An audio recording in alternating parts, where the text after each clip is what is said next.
Hello and welcome to Medically Speaking. I am Pragati Singh and you are watching NewsX. So far, we have discussed about many aspects related to sexual health in females. But since male are also an important counterpart of the society, we will today cover some aspects regarding the same with Dr. Professor Anant Kumar from Department of Urology, Max Saket. Welcome, sir. Thank you. Thank you for inviting me. So, my first question to you is WHO के मुताबिक India में 50% infertility cases mail factor की वजह से होते हैं।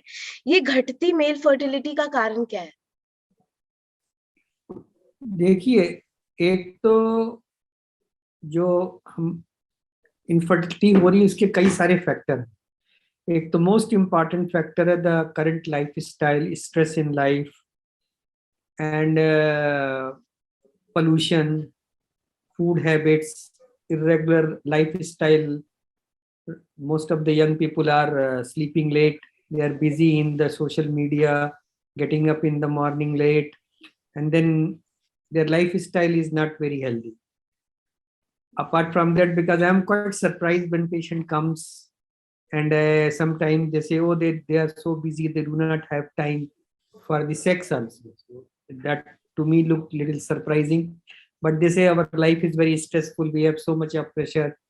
Sometimes the one partner is coming late in the night, others are coming early. So nowadays that infertility has many factors. One factor is the lifestyle, pollution, stress in the life.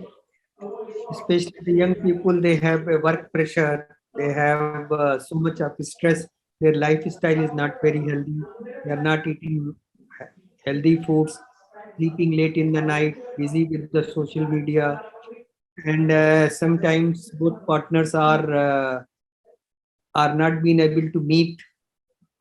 So all these factors contribute to the infertility. Apart from that, around 10 to 15% of the time, there is some defect in the male factor, like the testes are not very healthy, or sperm production is not good, they have varicocele, or they have testicular atrophy, or they have some infection or obstruction in the flow of the sperms from testis to the seminal vesicle from where the semen comes out during ejaculation. Yes. So all these factors are there, and we often see that when we sit down and discuss, and because of the stress, there is a oxidative stress in the testis, and that leads to poor quality of sperms, and they may also contribute to the poor outcome and infertility. So when we tell them that, when we first thing, most important thing to examination of a male partner, to make sure that their testes are normal, they don't have varicocele, they don't have any obstructive features, and their semen analysis tells us how the sperms are good, bad, they are need some help, and depending on that, then we offer the treatment. And the one of the most important thing is change in lifestyle, living healthy lifestyle, eating healthy food. And one has to follow that we human beings are coming from millions of years. We are not here for last 100 years. So the God has made day and night. Our body, many hormones, enzymes, they are secreted as per the sun. Like some hormones are secreted in the day, some hormones are secreted in the night. As the diurnal variation is there, some hormones are more in the evening, some hormones are more in the morning. So all these things are made so that people used to sleep early in the sunset time and get up early in sunrise, and they used to go out for the hunting or work and all that. So all these things have changed. Plus, especially in Delhi, there is so much of pollution, and pollution also causes a lot of problem. You get sick, you get respiratory distress, you get so many things. Plus, then people smoke also. Smoking also leads to the poor sperm quality. And so all these factors contribute to the infertility. So my second question is COVID is affecting people reproductive health in male? Yeah, see the COVID, especially not this variation, the previous variation has, especially the Delta variation, has caused lot of problem. We have seen people develop lot of problem. They have a problem in passing urine. They have some kind of weakness, lethargy, body pain for months, 2, 3 months, 4 months. They take time to recover. And we have also seen COVID, especially the Delta variant, had affected many part of the body. They have involved the kidney, heart, and they have also involved the sexual functions. And overall lethargy, weakness, low morale has contributed to all these factors. But they slowly recover. This time, the Omicron variation did not cause all those problems. Yeah, it is mild. Yeah. Okay. So sexually transmitted infections के alarming symptoms क्या है? ऐसे कौन से symptoms है जिसके दिखने पर one should approach a doctor? The sexually transmitted disease will definitely give symptoms. The most common symptoms in male is the urethral discharge. They will notice that few days after the sexual intercourse, they will have urethral discharge, which may be white in color, yellow in color, or plus they may even see that pus is coming out from the urethral meatus. Apart from that, they will have a pain in the penis. They will have pain while passing urine. They may develop pain in the testis and lower part of the abdomen. Their urination is painful. Their ejaculation is painful. They may develop fever. They may develop toxicity depending on what type. Like there are many diseases. The most common is the gonorrhea. Then they will develop these kind of symptoms, acute symptoms, but they will also develop late symptoms. Syphilis is nowadays very rare, but they develop viral infection, herpes infection, in which they may develop rashes, they may develop pain, they may develop development of the warts will come later on. Plus, they can also be get transmitted like hepatitis and AIDS. So AIDS will develop at least 3 to 4 weeks later. The blood will become positive, and then it will take further few months before they will finally get the AIDS symptoms and other things will appear. Hepatitis will develop, but it will take months to show it effects. But they can be diagnosed by the various tests. But the most common thing is various kinds of viral infection and the bacterial infection, which will show the symptoms as early 4 5 days to 2 3 weeks after the sexual intercourse. Okay, sir. Sir prostate cancer एक बहुत common बीमारी पाई जाती है Indian population में. इसके लिए क्या diagnosis and इसके प्रिवेंशन क्या क्या है? Cancer prostate is not as common in India as it is the Western countries.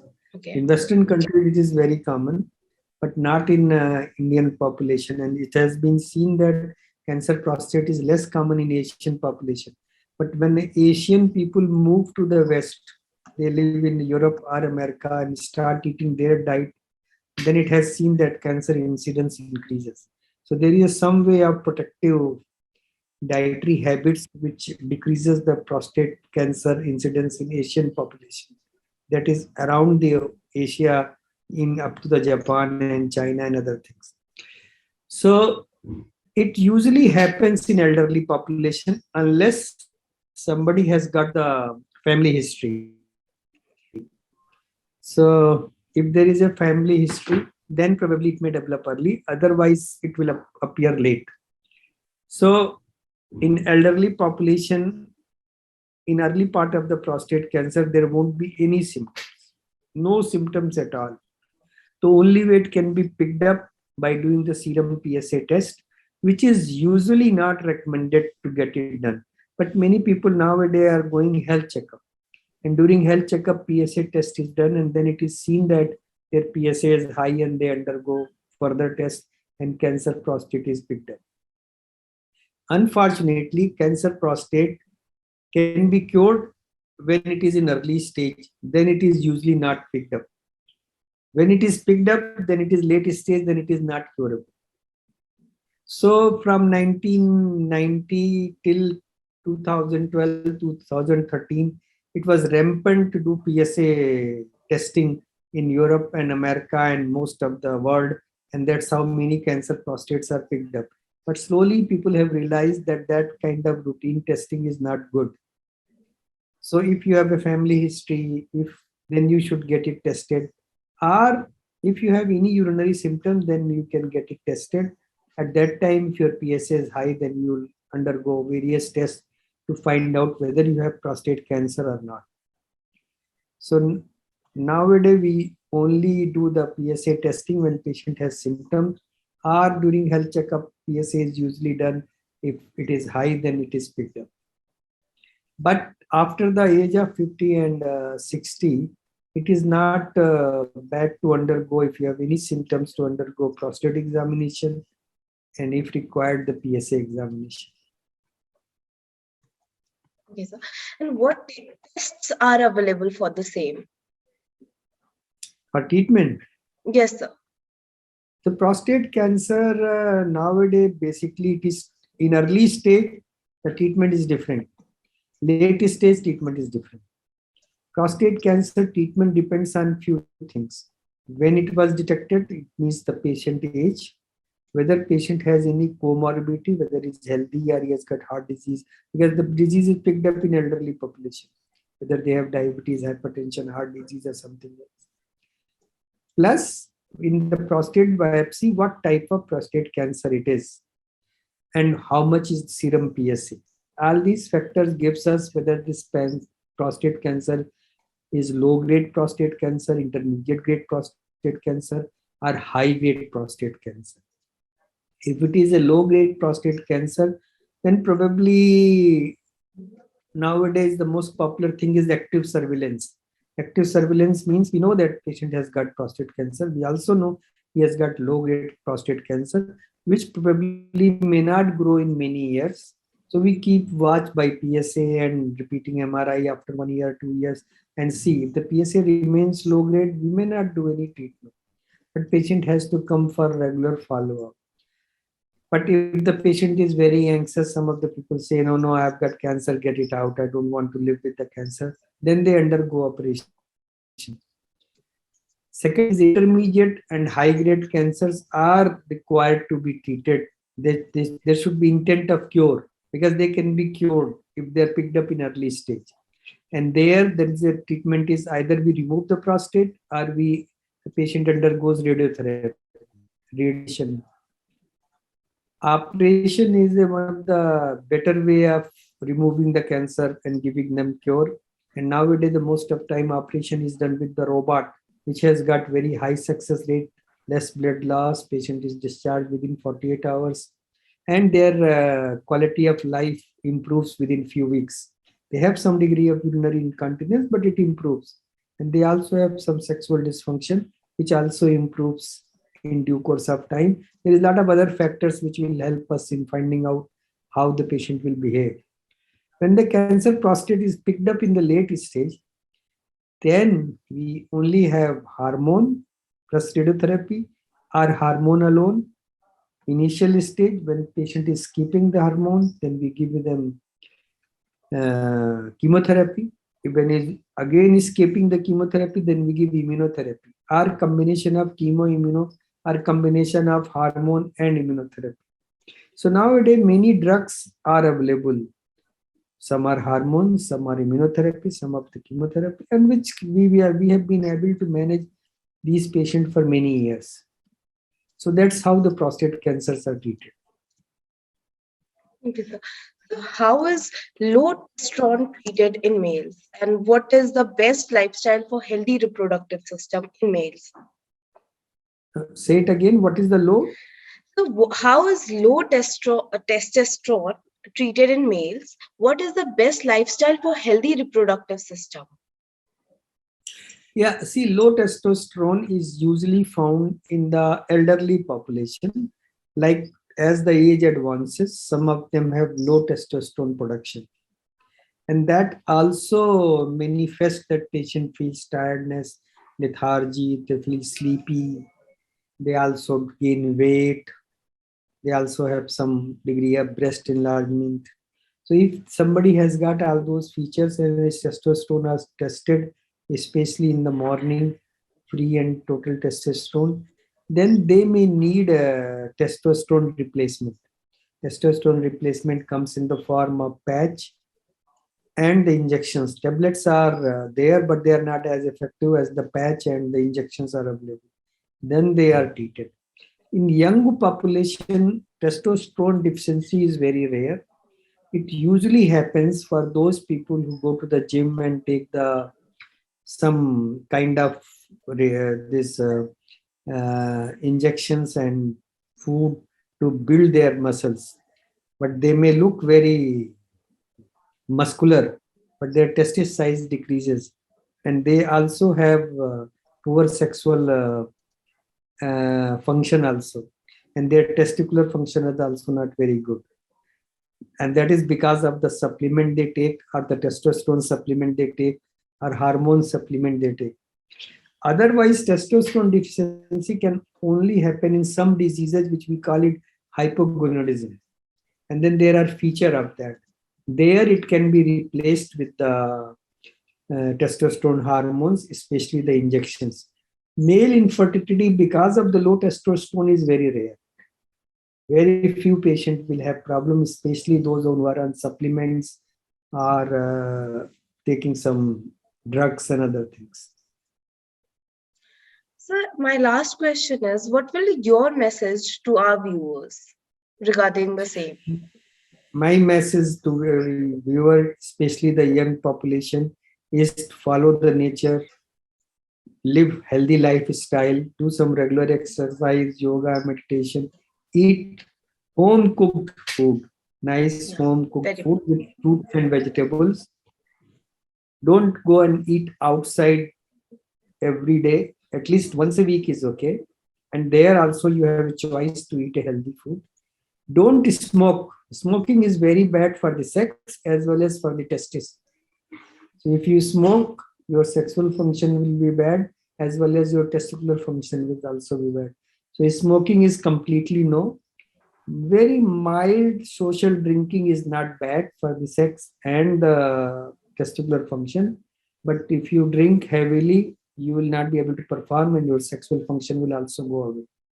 Shakespeare has said 500 years back that alcohol, it increases the desire but takes away the performance.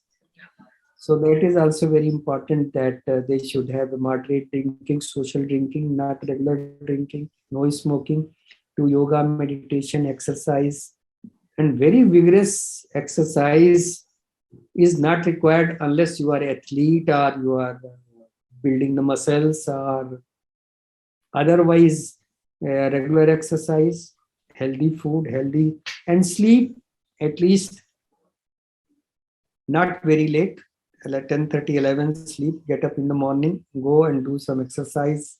Young people, best exercise is running, cycling, and swimming. If they do it, they will remain healthy and eat fruits and vegetables and home cooked food. Cut down your carbohydrates and cut down your lots of fat, and that probably will give them good health.